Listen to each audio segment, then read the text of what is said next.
¿Qué tal? ¿Cómo están ahí? Vamos a hablar ahora de lo que es el interruptor diferencial. Ya que hemos hablado del interruptor termomagnético, hablemos también del interruptor diferencial, también llamado disyuntor, que es un aparato que protege contra, ¿no es cierto?, lo que es contacto directo y contacto indirecto, y que debe estar siempre en conjunto con lo que es la puesta a tierra. Existen varios documentos técnicos al respecto y se lo estoy tomando todo lo que es Copaipa y bueno, del ingeniero Daun, el ingeniero de Galicia. Daun es del Copaipa y Galicia es, digamos, la figura máxima de lo que es la AEA, ¿bien? De la Asociación Electrotécnica Argentina. Vamos a tomarlo eso justamente como complemento de lo que yo hable. Voy a tratar de simplificar las cosas, pero no tanto, porque hay una cuestión importante ahí, que por mucho simplificar en un aspecto se ha dejado mal explicado algo con respecto al tiempo en el cual dispara este diferencial, que vamos a tratar de más o menos dilucidarlo aquí, o tratar de que no sea confuso la cuestión ahí. Bueno, hablemos en cuanto a lo que son contactos directos e indirectos, primero que nada. ¿Mm? Ahí en la guía yo coloqué ahí algunos ejemplos de lo que son contactos directos e indirectos, ¿bien? Acá está bien. Yo coloqué en la guía algunos ejemplos de lo que son contactos directos e indirectos. De acuerdo a lo que yo puse, que está bastante simplificado, ¿no es cierto?, para lo que es, ¿no es cierto?, un nivel básico, ¿bien?, de ciclo básico. Los contactos directos se producen por algún problema de aislación, alguna imprudencia del usuario, en el caso de que esté manipulando cosas que normalmente deben tener tensión. Por ejemplo, en este caso, el cable de la plancha. Hay una falla de aislación y esta persona queda en contacto directo con la electricidad. Pero se suponía que esto debe llegar a tener tensión, pero tiene un mal mantenimiento. Acá otro caso donde un bebé, ¿no es cierto?, intenta introducir un objeto en el toma. Es otro caso de contacto directo que se puede dar ahí. Bien, un accidente eléctrico que ocurre cuando una persona o animal se pone en contacto con una pieza que normalmente debe o puede llegar a estar electrificada, como ser un portalámparas, un tomacorriente o un cable. Bien, los portalámparas también suelen ser motivo de este tipo de accidentes, ya que a veces las personas cambian cambian la lámpara del portalámparas sin tener el recaudo de cortar la corriente eléctrica, y a veces pueden llegar a tener contacto ahí con las partes metálicas del portalámparas. Pero bueno, en ese caso no, se sabe que normalmente debe estar electrificado o puede llegar a estarlo. La diferencia con el contacto indirecto es que la persona sabe que normalmente la pieza no debe estar electrificada. Por ejemplo, la carcasa metálica de los electrodomésticos como lavarropas, secarropas, heladeras o motores eléctricos. Normalmente eso no debe estar electrificado. Sin embargo, en algunos casos, ¿no es cierto?, pueden llegar a quedar electrificados. Eso del contacto indirecto, ¿no es cierto?, realmente toma a veces por sorpresa. Una forma de prevenirlo actualmente que se está utilizando mucho es utilizar aparatos de clase 2, que son del tipo totalmente aislados. Bien, no, que garantizan que no existe forma de que la carcasa, la parte externa, ¿no es cierto?, a la cual el usuario siempre queda expuesta, nunca pueda llegar a estar electrificada. Nunca puede llegar a quedar electrificada, pero justamente es de doble aislación. Es plástico, plástico que me permite a mí estar seguro de que eso nunca va a quedar electrificado. Bien, obviamente que en ambos casos el riesgo es el mismo, el riesgo de electrocución. Ahora, al respecto de eso, ¿no es cierto?, sobre los efectos, podemos hablar luego, ¿no es cierto?, de los efectos de la corriente eléctrica en el cuerpo humano, porque hay muchos estudios, hay que tomar algunos que sean serios, hay mucho gráfico, mucha curva, ¿no es cierto?, y puede resultar ser confuso. Pero tomamos como parámetro en que la corriente eléctrica es peligrosa, así sea en muy pequeña cantidad. Bien, y todo va a depender también del tiempo que yo esté expuesto a ese contacto eléctrico. ¿Mm? Mientras más tiempo esté en contacto con esa descarga, más riesgo existe sobre mi persona. Mientras más alta sea la corriente, también existe, aumenta esa potencia, ¿no es cierto?, el nivel de daño que puede llegar a tener mi cuerpo. Por eso hay que tener cuidado y hay que cumplir con la utilización de estos aparatos y estos sistemas de protección. De esa manera, también podemos mencionar criterios de protección. De esa manera yo minimizo la posibilidad de tener un contacto directo o un contacto indirecto. Bien, ¿cómo nos protegemos contra los contactos directos? Bien, esto es complementario a lo que es el diferencial. De diferencial ya vamos a empezar a hablar en un momentito. Bien, complementario a todo esto, bien, a los contactos directos, ¿qué medidas yo tomo para evitar estos contactos?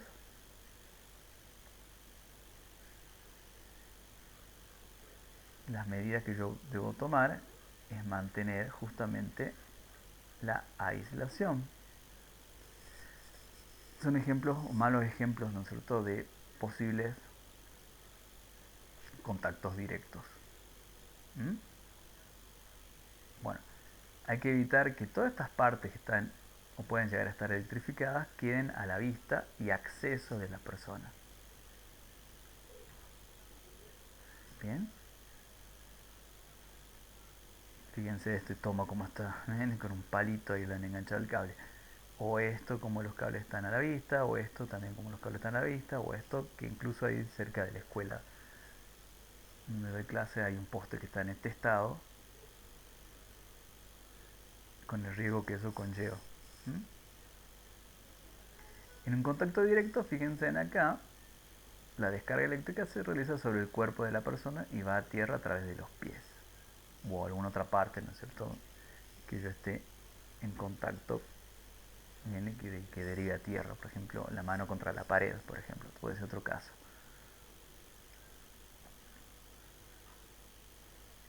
¿Cómo evitarlo? Garantizando, ¿no es cierto?, la aislación. Bien, si hay algún cable que está ahí pelado, aislarlo o reemplazarlo, sería la mejor forma de solucionar el problema. Pero en dado el caso, si yo no puedo reemplazar el cable, directamente hacer lo que es una aislación ahí. Tampoco es cuestión de que tengamos cables llenos de cinta, en tomarse el trabajo de reemplazar esos cables. La aislación ahí en los elementos, por ejemplo en estos tableros, también es importante, y cumplir con lo que es el grado de protección IP, que es Ingress Protection, en lo que significa IP, Ingress Protection, protección contra el ingreso. ¿El ingreso de qué? De elementos sólidos, fíjense en, y elementos líquidos. Bien, partículas sólidas, partículas líquidas.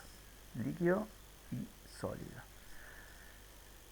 En este caso, fíjense en que acá yo puedo meter la mano a través de este hueco y entrar en contacto con lo que es las partes electrificadas de la ITM ahí.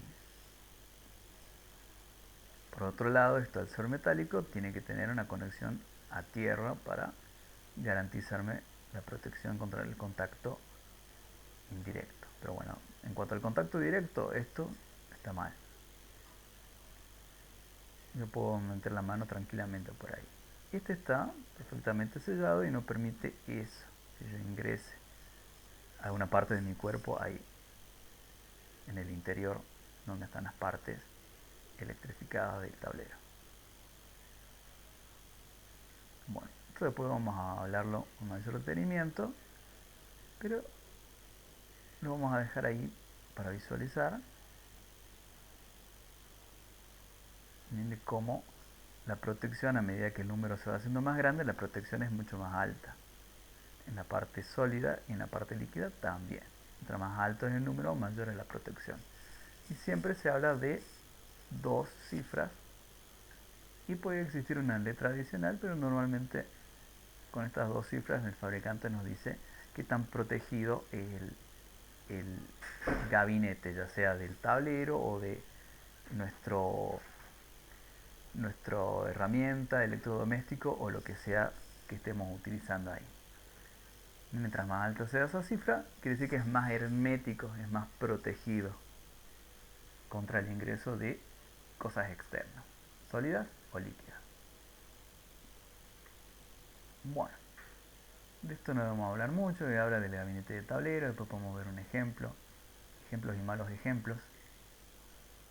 Acá está, ¿ven? IP54 significa que tiene una alta protección contra el ingreso de partículas sólidas y una bastante alta protección contra el ingreso de partículas líquidas. ¿Bien? Contra líquidos. O sea, está protegido contra el ingreso de sólidos y líquidos. Algunos malos ejemplos. Tomacorrientes. Utilizar los tomacorrientes normalizados que debemos utilizar, que son estos, y no estos otros que son binorma, que ya están prohibidos, digamos. La misma reglamentación dice que no se tienen que utilizar, pero se los siguen utilizando porque se los siguen vendiendo. Inclusive estos, para el ingreso de objetos en su interior, estos inclusive son un poquito más protegidos que estos otros. Acá tranquilamente puede entrar una cosita, ¿no es cierto?, de mayor tamaño. Destornillador, por ejemplo, un fierrito. Eso no quiere decir que estos no tengan, digamos, la garantía total de que sean perfectamente seguros entre el ingreso de algo. Bien, ahora por la forma en la que están fabricados, estos mismos tienen una barrera protectora, pero no en todos los casos. O sea, hay que ver qué tipo de toma estamos instalando. Tiene que cumplir esta norma y a su vez podemos reforzar, ¿no es cierto?, la seguridad utilizando tomacorrientes que tengan la protección contra el ingreso. Pero bueno, eso podemos hablarlo luego. Lo ideal es utilizar este tipo de tomacorrientes normalizados y no este otro. Bien, la otra razón también para utilizar este tipo de tomas es que acá me garantiza que acá está el neutro y acá está la fase, y que en el toma corriente, la ficha macho que yo utilice, que conecte ahí, el neutro va a estar acá y la fase va a estar acá, y yo no puedo girarlo al toma y ponerlo de diferentes formas. En cambio acá, si utilizo tomas de dos patitas, una ficha macho de dos patitas, ¿no es cierto?, yo acá puedo poner el neutro y la fase, intercambiarla con total facilidad. ¿Qué diferencia hay? Bueno, que los aparatos deben cortar efectivamente la fase, no el neutro. Entonces, en mi aparato, ¿cómo yo sé que estoy cortando la fase o el neutro si yo puedo poner en el toma indistintamente bien, la fase y el neutro en cualquiera de los dos? Bien, no hay mucha garantía, ¿no es cierto? No hay mucha garantía en ese caso. Por lo tanto, acá y acá también, ¿no es cierto?, hay que tener en cuenta que el instalador conecte correctamente los cables y no los intercambie, pero por lo menos aquí, si está todo bien hecho, yo tengo la garantía de que la fase siempre va a estar conectada en la fase y el neutro siempre va a estar conectado en el neutro. Bueno, algunos malos ejemplos y posibles contactos directos sería esto, esto, esto, esto. Bien, si yo utilizo un toma correctamente protegido, en este caso un toma industrial, va a estar todo bien. En los talleres, no estoy hablando de talleres. En cambio acá, estos tomas son pésimos porque me dejan meter todo el dedo acá en este huequito. Cosa que no se debe utilizar y está también totalmente prohibido ese tipo de toma. Bueno,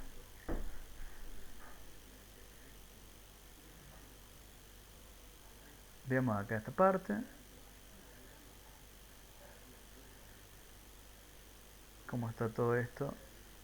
Mal, mal, mal, mal, mal, ¿no es cierto? Justamente porque no hay garantía de que no pueda llegar a ocurrir un contacto directo en algún momento. Si esto se daña, esto se daña, o esto se daña, o acá, ¿no es cierto? O acá, yo podría tranquilamente llegar a estar en contacto ahí con lo que es el cableado, ¿bien? Bueno, todo tiene que estar, por eso todo tiene que estar canalizado y canalizado de la forma correcta para garantizarme a mí que no haya riesgo de que yo pueda llegar a estar en contacto directo con electricidad. Bueno, ahora sí vamos a entrar a hablar un poco de la parte del diferencial, porque acá, ¿no es cierto?, me dice que para la protección contra contactos directos e indirectos, ¿qué es lo que hay que hacer? Bueno, ya habíamos visto que contra los contactos directos podemos arbitrar todas las medidas necesarias para evitar justamente que exista una falla de aislación.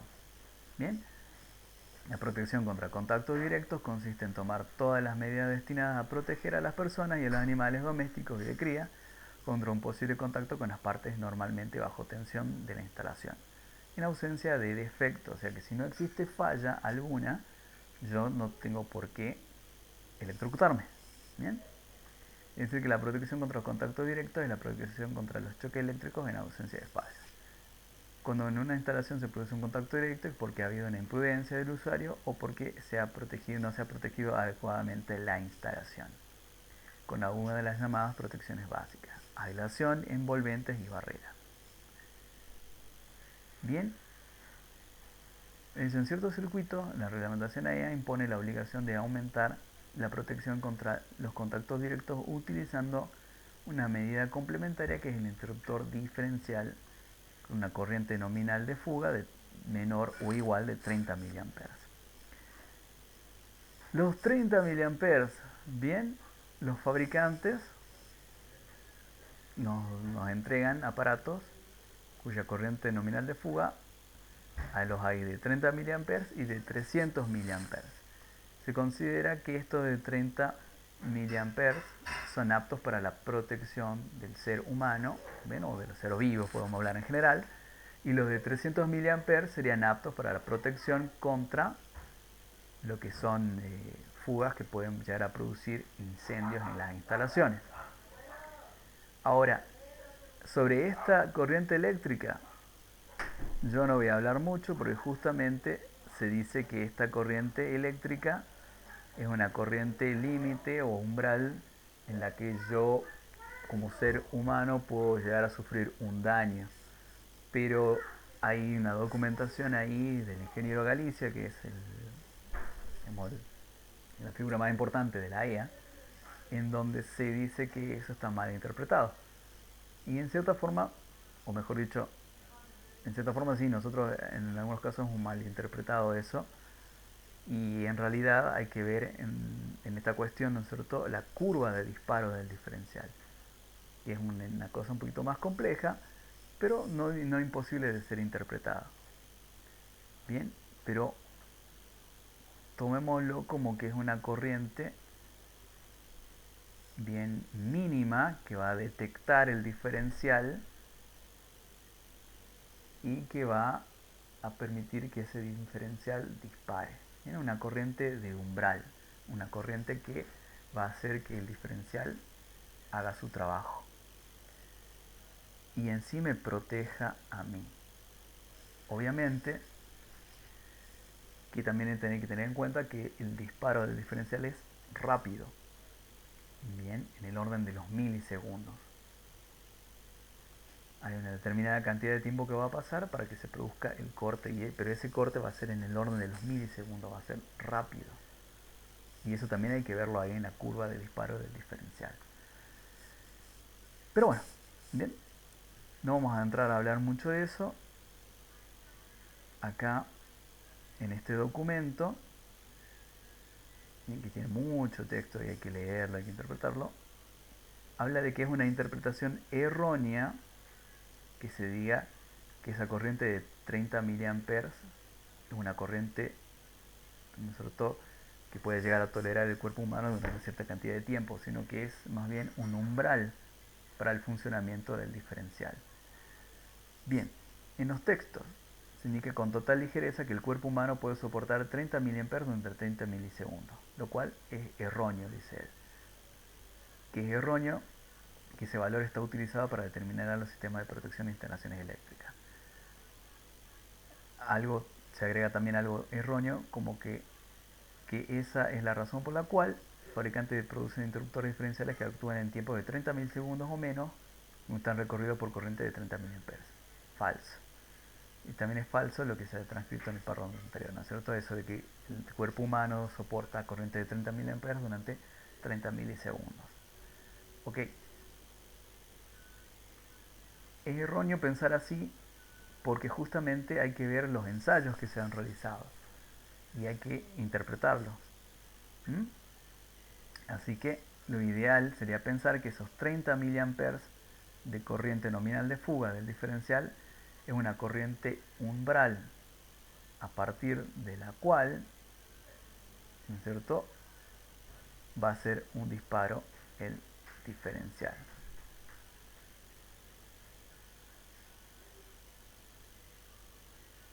Y bueno, según estos ensayos, se considera que estos interruptores diferenciales son aptos para proteger al ser humano.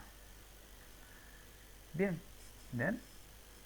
Quizás que no ha quedado demasiado claro, pero vuelvo a repetir. Los interruptores diferenciales están ensayados y se los considera aptos para proteger a lo que es el cuerpo humano. Bien, para protegernos justamente contra estos contactos directos e indirectos. Por lo tanto, se considera que son aptos para esta cuestión, lo cual no quiere decir que exista siempre un riesgo cero, simplemente es una minimización de los riesgos, se los hace más chiquitos. Y el tiempo en el cual actúan, bien, es en el orden de los milisegundos, lo cual no quiere decir que actúen en 30 milisegundos o en menos cuando se produzcan estas corrientes de fuga. Pero sí se garantiza de que va a actuar rápido el diferencial para hacer el corte. Bueno, solventado ese escollo, ¿no es cierto?, ese problema, gracias acá al aporte importante del ingeniero Galicia, y acá bueno, podemos ver justamente las curvas de ensayo, ¿no es cierto?, las corrientes. Este sería el efecto de la corriente eléctrica y esto también, ¿bien? En donde vemos acá la duración de esa corriente eléctrica.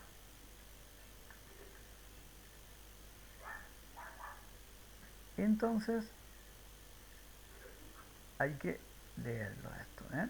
Hay que interpretarlo, ¿eh? Pero sacamos como conclusión de acá que mientras más tiempo, ¿no es cierto?, recibamos una descarga eléctrica, más riesgo existe para el cuerpo humano. Sean corrientes, ¿no es cierto?, del orden de los miliamperes, son peligrosos. Bien, y ya, ¿no es cierto?, a partir de 3, ¿no es cierto?, 3, 6 miliamperes, 30 miliamperes, ¿no es cierto?, resultan ya algo peligroso para el cuerpo humano. Esto es lo que sacamos de esto que tenemos acá.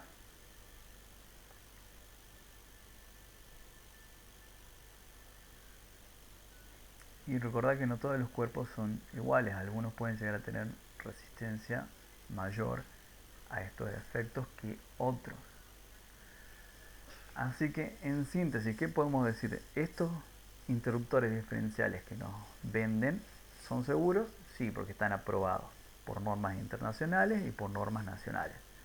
Ahora, la forma de actuar, y bueno, va a depender del caso.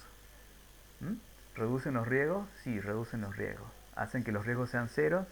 No, no hacen que los riesgos sean cero. Siempre hay una pequeña posibilidad de que exista algún problema. Pero la persona se va a estar mucho más protegida. Sí, la persona va a estar mucho más protegida. Hay riesgo de muerte, se minimiza lo más posible el riesgo de muerte. Bien, entonces vamos a otra cosa más interesante, ¿no es cierto? Que es, bueno, justamente las características que vamos a encontrar de los interruptores diferenciales. Contacto indirecto, ya lo hemos visto, ¿bien? Se produce cuando nosotros tocamos alguna parte que normalmente no debe estar electrificada, pero que por alguna razón quedó electrificada. ¿Bien? La razón puede ser una falla de aislación en el interior del aparato. Bien, acá tenemos, ¿no es cierto? Aparentemente no hay puesta a tierra. No hay puesta a tierra, entonces hay una descarga en la carcasa y la persona recibe ahí la descarga eléctrica. Algo similar a lo que ocurriría, fíjense, con un contacto directo. Solamente que en este caso, ya debido a la falta de la puesta a tierra, acá actúa casi igual, ¿no es cierto?, como si fuese un contacto directo. Pero bien, es un contacto indirecto porque esta carcasa normalmente no debe tener tensión.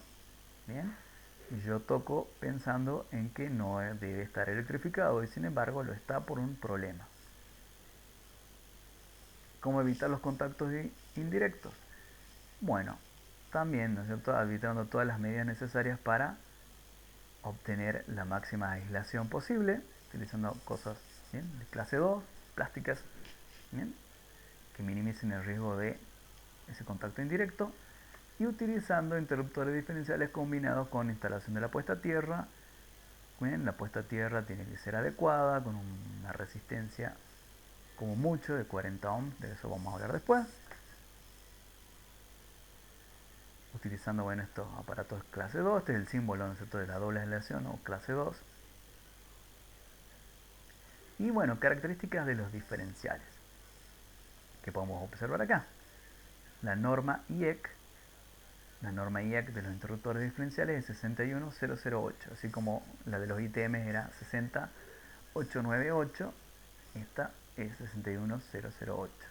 Obviamente que esta norma IEC habría que leerla, ¿no es cierto?, y ahí vamos a sacarnos todas esas dudas que hablamos sobre el tiempo de disparo y de las corrientes. Bueno, intensidad nominal en corriente de fuga, que es la sensibilidad. ¿Ok? En este caso, como les decía, es una corriente de umbral en la cual la sensibilidad de este aparato permite detectar corrientes de este orden y realizar el disparo. La intensidad nominal asignada de carga o de paso es una corriente eléctrica, el valor de corriente eléctrica, que el fabricante garantiza que este aparato va a soportar. Bien, porque acordemos que la corriente eléctrica va a pasar a través de este aparato. Bien, y si no está preparado para tolerar una corriente muy alta, se puede dañar. Bien, en este caso un interruptor diferencial de 63 amperes. Los hay de 25, los hay de 40, y obviamente el interruptor que yo utilice para mi circuito tiene que ser adecuado a la corriente que yo voy a consumir en ese circuito. Si yo coloco un interruptor diferencial cuyo valor, ¿no es cierto?, de intensidad nominal o de corriente, de carga o de paso, ¿no es cierto?, sea de 25 y yo en el circuito estoy consumiendo una corriente de 40 amperes, evidentemente el diferencial no va a funcionar correctamente. En algún momento se va a dañar. Entonces hay que tener cuidado con esta corriente, que sea adecuada a la corriente que yo voy a consumir. Y con esta, que sea adecuada, obviamente, a la corriente que está permitido para los circuitos seccionales. Bien, en este caso tengo que utilizar este valor de 30 mA con esa sensibilidad. Símbolo, ya hemos visto acá, símbolos unifilares. Yo acá en la guía había colocado también el símbolo bifilar, ¿no es cierto? O multifilar, perdón, este es el ítem acá. Bien, el símbolo multifilar o bifilar, ¿no es cierto? Donde se contempla fase, perdón, neutro y fase. Y acá, como verán, este tiene una corriente nominal de carga o de paso de 40. Bien.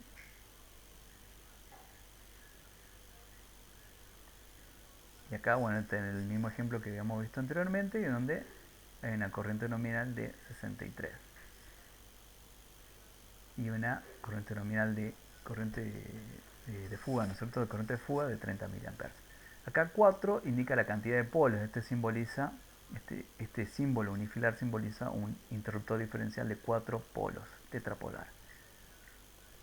Bien, si fuera uno bipolar, como en el caso de este, tal cual como está escrito en este simbolito de acá. ¿Bien? Dos polos, 63 amperes, 30 mA, y la norma IEC que debe cumplir este aparato. Bueno, acabamos de ver lo que son el aspecto exterior del diferencial y la información que nos brinda. Acá vemos que hay una conclusión: si existe la puesta a tierra y el diferencial, no es necesario que alguien toque el equipo para que actúe la protección. ¿Por qué? Porque una vez producida la fuga de corriente eléctrica, ya el diferencial lo va a detectar y va a cortar. Vamos a hablar al respecto de lo que es, ¿no es cierto?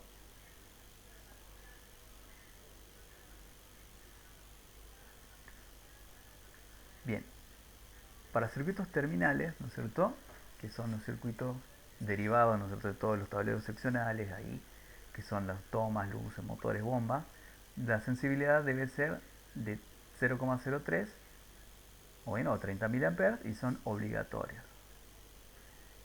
Bien, y en circuitos seccionales, o sea que están instalados en los tableros que protegen a los circuitos seccionales, o sea, el tablero principal, ahí, ¿no es cierto?, puede ser una sensibilidad de 300 mA.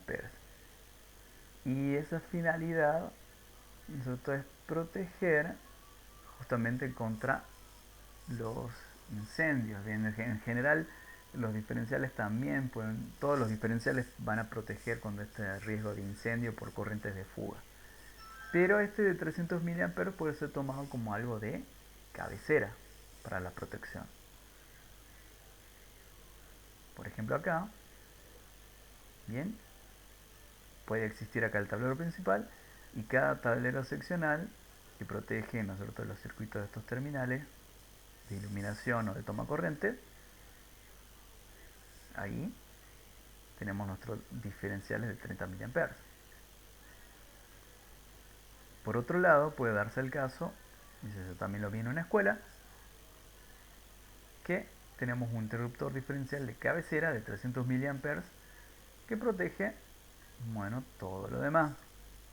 Pero como dije, es de cabecera, tiene una sensibilidad más alta. Me permitiría proteger las fugas en estos sectores. Bien, por algún motivo hay una fuga de corriente en las líneas seccionales. Si por algún motivo hay una fuga de corriente en las líneas seccionales, esto lo va a visualizar ahí y va a cortar. Bien, entonces esto protegería las líneas seccionales, y este esquema me protegería justamente las... A reducir un poquito porque... Bien, y este esquema protegería, ¿no es cierto?, solamente los circuitos terminales. Y esto es obligatorio. Bien, si yo coloco acá en el tablero principal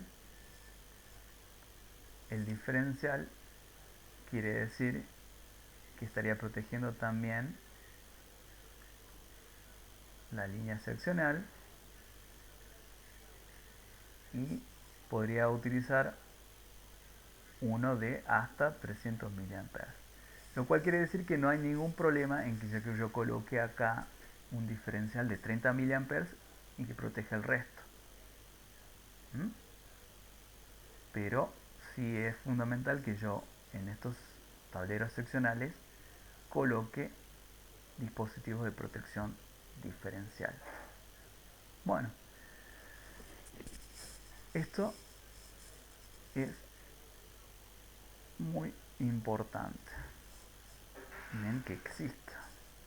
Y bueno, luego vamos a hablar, ¿no es cierto?, del tema de la puesta a tierra, pero espero que haya quedado claro, ¿no es cierto?, la cuestión esta de la sensibilidad de lo de las protecciones diferenciales, que no solamente existe este de 30 miliamperes, sino que existe hasta de 300 miliamperes y que el uso puede ser, ¿no es cierto?, de acuerdo a lo que acabamos de ver recién. Ahora, para terminar, veamos cómo trabaja el diferencial. Bien, cómo trabaja el diferencial y qué es lo que hay adentro de un interruptor diferencial. Bien, este es el esquema de animación de cómo trabaja el interruptor diferencial. Lo que habría que ver ahora, yo la tenía por ahí, creo que la cerré, ¿no es cierto? Vamos a ver acá. Y bueno, lo ideal sería poder desarmar un interruptor diferencial y ver lo que hay por dentro. Bien, obviamente que el interruptor diferencial esté ya fuera de servicio porque pueden llegar a dañarse con el paso del tiempo. Y eso también hay que tener cuidado, constantemente realizar una prueba, ¿bien? ¿Cómo hacemos la prueba de eso? Bien, ¿cómo hacemos la prueba? Todos los interruptores diferenciales tienen un botoncito de prueba.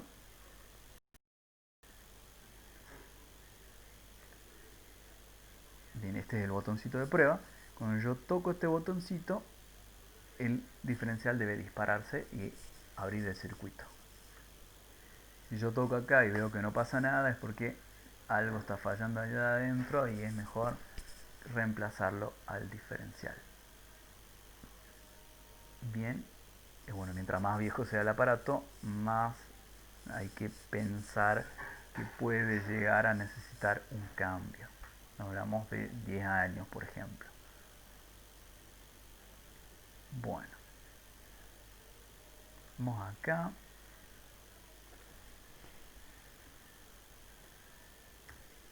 Una imagen vale más que 1000 palabras. Así que busquemos una imagen de cómo es por dentro un interruptor diferencial.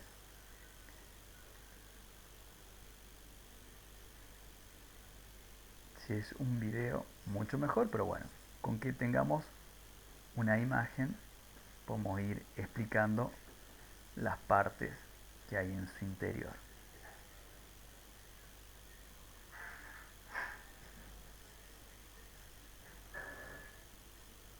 Bueno, hay mucho esquema. Vamos a ver este que tenemos acá. Ya he visto esta marca Merlin Cherin, que es otra marca. Ya hemos mencionado muchas marcas acá en los videos, Sika, Schneider, el Merlin Gerin en este caso. Así que espero que no lo tomen a mal. Esto es simplemente informativo y educativo. No estoy buscando ningún fin económico con esto. Pero es inevitable mencionar las marcas porque justamente los fabricantes son los que promueven sus imágenes así evocativas para que uno pueda utilizarlo. Así que bueno, lo importante es tener en cuenta la gran variedad de marcas que hay y bueno, ahí buscar el precio que más adecuado resulte para cada uno. ¿Mm? Bueno, ¿qué es lo que tenemos acá dentro de un interruptor diferencial? Primero que nada tendremos los bornes de conexión por donde ingresa la tensión, donde ingresa la corriente eléctrica, mejor dicho, neutro y fase, y por donde sale ahí para que yo haga la conexión a mi circuito, a mis circuitos. Mi circuito, mis circuitos. Tenemos acá este sector que ustedes van a ver ahí, que a veces está protegido de otra veces no, que es un transformador del tipo toroidal, un transformador de núcleo circular. por donde circula la corriente que pasa a través de la fase y la corriente que circula a través del neutro. Pasan ambas. De hecho, el funcionamiento del diferencial se basa en eso, en que la corriente que ingrese por la fase sea la misma corriente que salga por el neutro. Tienen que ser iguales. Si no son iguales es porque justamente algún problema hay. O hay una fuga de corriente, bien, como hemos visto, ¿no es cierto? Mala aislación del aparato, hay una fuga de corriente, o bien hay un contacto directo. O hay una fuga de corriente o un contacto directo. Por eso la corriente que entra por la fase no va a ser la misma corriente que salga por el neutro. Al detectar esa corriente de fuga, según la sensibilidad del aparato, se va a producir el corte.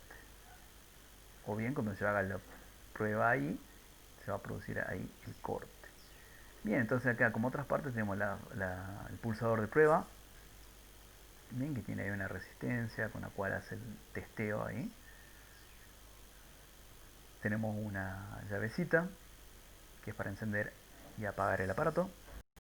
Bien, y tenemos un mecanismo que se activa cuando existe una corriente de fuga y que me abre la llave. Bueno, y ahí veamos esta animación. Veamos esta animación en donde vamos a clarificar un poquito esta cuestión.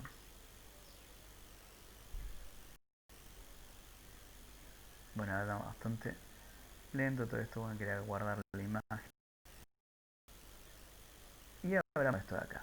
Bien, esta animación está muy buena y me muestra justamente cómo trabaja el interruptor diferencial. Habíamos hablado de esa corriente nominal de fuga, esa corriente nominal de fuga de 30 mA, supongamos que es en este caso, que es la sensibilidad del aparato. Vemos acá que entra una corriente eléctrica por la fase, va a la carga y luego esa corriente sale por el neutro. Esas corrientes de la fase y del neutro tienen que ser iguales. ¿Bien? Son de hecho iguales. Si todo está funcionando correctamente, son iguales. La corriente que entra a la carga es la misma corriente que sale de la carga. Justamente estamos hablando de la corriente eléctrica que permite que funcione el aparato, pero esa corriente no es que se pierde en el camino, sino que la corriente que entra es la misma corriente que sale. ¿Ok? Eso siempre tiene que ser así. Si no es así es porque hay un problema. Y justamente acá, en este caso, se simula ese problema. Bien, ahí hay una corriente de fuga y por lo tanto ahí la corriente que entra por la fase no la va a ser la misma corriente que sale por el neutro. Bien, esta falla también podría estar acá en la parte de la fase. Bien, supongamos que acá hay una fuga de corriente, entonces tampoco la corriente que circula por la fase no va a ser la misma corriente que vuelve por el neutro. Bien, puede ser en ambos casos. Bien, tanto en la fase como en el neutro. Si ocurre eso, actúa justamente el funcionamiento de lo que es el diferencial que está acá en el alma, que es el transformador toroidal, es el alma del aparato. Un transformador toroidal. ¿Cómo trabaja un transformador? Bueno, eso no voy a hablar mucho, pero trabaja mediante lo que es la inducción electromagnética. Bien, acá vamos a tener que pensar un poco en lo que es inducción electromagnética. Cuando circula una corriente eléctrica por un bobinado, ¿bien? Acá tenemos la bobina de la fase, se produce lo que sería un campo electromagnético y un flujo magnético. Es en el caso de la fase. En el caso del neutro, lo mismo. La cuestión acá es que ambos flujos magnéticos, si todo está bien en la instalación, ambos tienen que ser iguales, porque las dos corrientes son iguales, la de fase y la de neutro. Si ambas corrientes son iguales, ambos flujos son iguales y entre sí se anulan. Bien, me da como resultado 0. ¿Qué pasa cuando no es así? ¿Qué pasa cuando no son iguales? Cuando no son iguales, Bien, supongamos que el de la fase es más grande que el del neutro, porque acá la corriente que entra por la fase es más grande que la corriente que sale por el neutro. Cuando no son iguales, justamente hay una diferencia. Bien, este es más grande, se resta con este que es más pequeño y hay una diferencia. Y esa diferencia va a ser un flujo magnético que me va a permitir que en esta bobina se induzca una corriente eléctrica. Esa corriente eléctrica va a pasar a través de lo que es un electroimán, de la bobinita de este electroimán, y esa bobinita de ese electroimán me va a activar un mecanismo, bien, que va a abrir el circuito, o sea que va a golpear un mecanismo en la llave y la va a abrir. Bien, algo similar a lo que vimos con la ITM, solamente que acá la activación se produce cuando existe una fuga de corriente. ¿Cómo sería otra forma de pensarlo, bien? Para no tener en cuenta nosotros la cuestión del electromagnetismo. Podemos pensar que acá son tubos por los cuales circula agua. El agua que entra por acá genera una cierta presión y sale por acá. Y tiene que tener la misma presión. Bien, entonces si esta presión es igual a esta presión, bien, ambas presiones se anulan y digamos que por acá no va a circular nada de agua. ¿Bien? Ahora, ¿qué pasa si las presiones son diferentes? ¿No es cierto? Si las presiones son diferentes, quiere decir que acá, bien, se va a abrir, supongamos, una válvula y va a permitir que circule una pequeña corriente de agua por acá que me va a empujar una llave que hace que deje de circular agua en todo el sistema. ¿Mm? Sería una forma de pensarlo. Y de ahí viene justamente el nombre de interruptor diferencial. Bien, volviendo al tema, ¿cierto?, del electromagnetismo, este transformador lo que hace es justamente hacer una diferencia, una resta entre la corriente que entra y la corriente que sale. Cuando las corrientes son iguales, la diferencia me da igual a cero. Pero cuando no son iguales, la diferencia no es igual a cero, sino que es lo suficientemente alta como para que acá se induzca una corriente eléctrica y me active un electroimán. Y esa corriente es justamente la corriente eléctrica a la cual está fabricado el aparato, que es la corriente eléctrica esta nominal de fuga, la sensibilidad del aparato. O sea que con esas corrientes de fuga del orden de los 30 mA, aquí me va a hacer funcionar ese electroimán, con lo cual va a abrir el circuito. ¿Mm? Entonces, en el interior de un interruptor diferencial lo que vamos a encontrar sería un transformador toroidal, que es lo más importante,